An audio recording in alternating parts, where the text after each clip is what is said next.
ओम शांति। वाह ड्रामा वाह की सीरीज़ में आज बाबा हमें समझाते। बाबा पूछते, बेहद की खुशी है? ऐसे नहीं, आज थोड़ी खुशी कम हो गई, थोड़ा सा उदास हो गए। उदास कौन होता है? बाबा पूछ रहे हैं, उदास कौन होता है? बेहद का बाप मिला है तो क्या बेहद की खुशी भी सदा रहती है या कभी कभी उदास हो जाते हैं?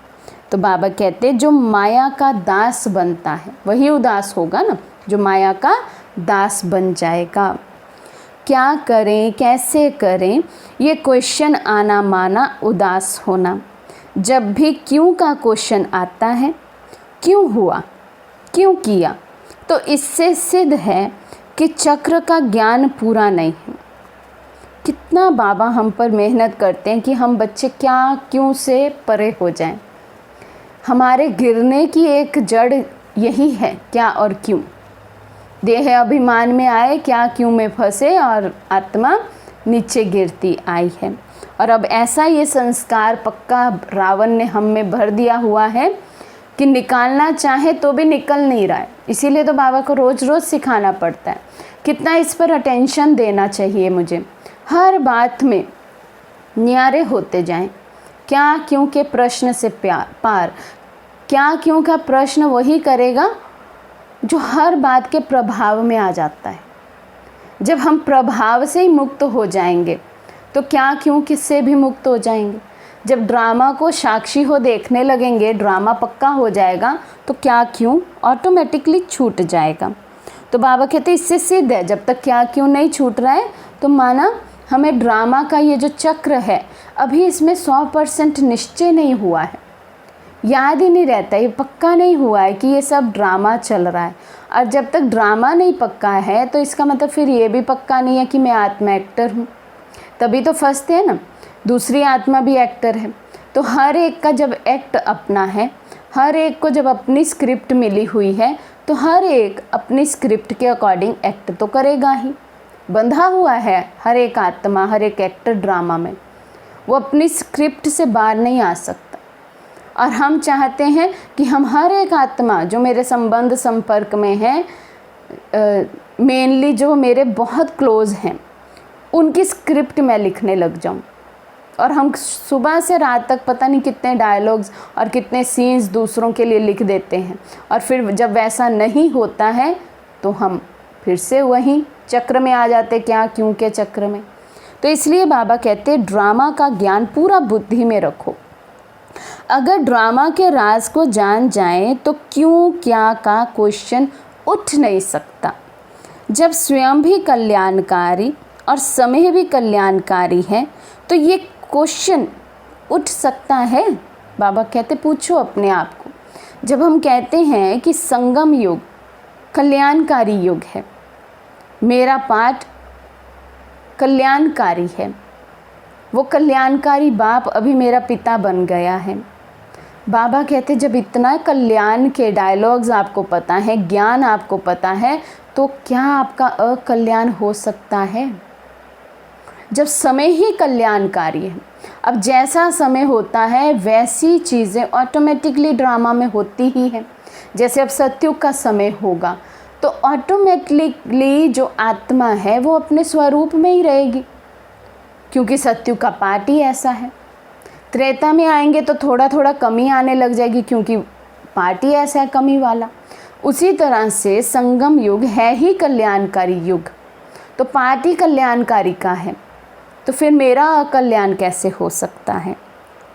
तो ड्रामा का ज्ञान और ड्रामा में भी समय का ज्ञान, इसकी कमी है तो क्या और क्यों का क्वेश्चन उठता है। तो कभी उठता है कि क्या ये मेरा ही हिसाब है, मेरा ही कड़ा हिसाब है, दूसरे का नहीं। मेरे को ही ऐसा परिवार मिला है, मेरे को ही ऐसा काम मिला है, ऐसे साथी मिले हैं, लेकिन जो हो रहा है बहुत अच्छा।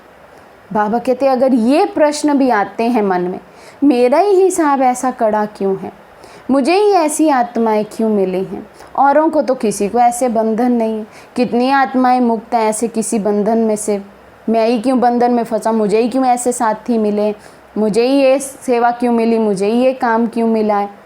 तो बाबा कहते ये भी क्या हुआ, हिलना हुआ ना, स्थिरता तो नहीं हुई।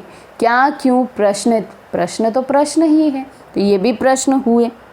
बाबा कहते लेकिन क्या पक्का हो, जो हो रहा है बहुत अच्छा। ये कड़ा हिसाब शक्तिशाली बना देता है, सहन शक्ति को बढ़ा देता है। लेकिन सहन शक्ति की भी परिभाषा क्या है? सहन शक्ति माना वो बात दोबारा मेरे संकल्प मात्र में भी फिर रिपीट ना हो, जिसको हम कहते हैं हमने ये सहन किया है।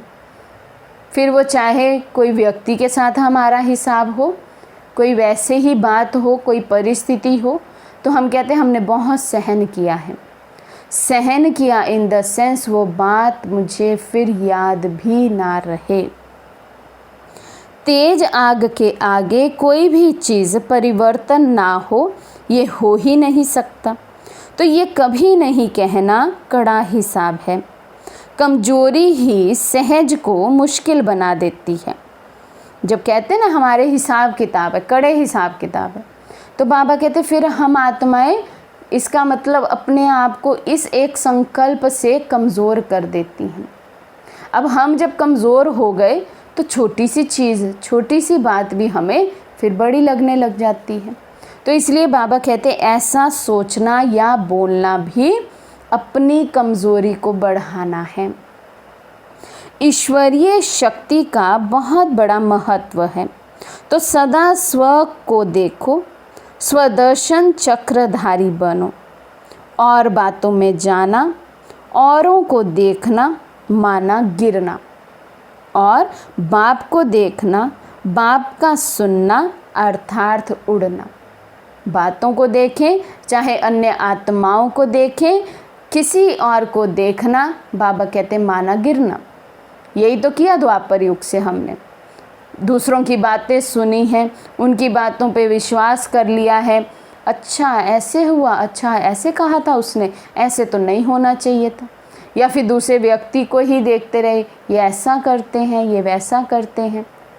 तो बाबा कहते जब ऐसी दृष्टि होती है आत्मा की, तो आत्मा गिरती कला में जाती है। फिर चाहे हम ब्राह्मण बन गए, चाहे हम बाबा के सानिध्य में रहते हैं, लेकिन यदि मैं मन और बुद्धि से दूसरों को ही देखता हूँ, दूसरों की बातों को देखता हूँ, तो मेरी उन्नति कभी नहीं हो सकती है।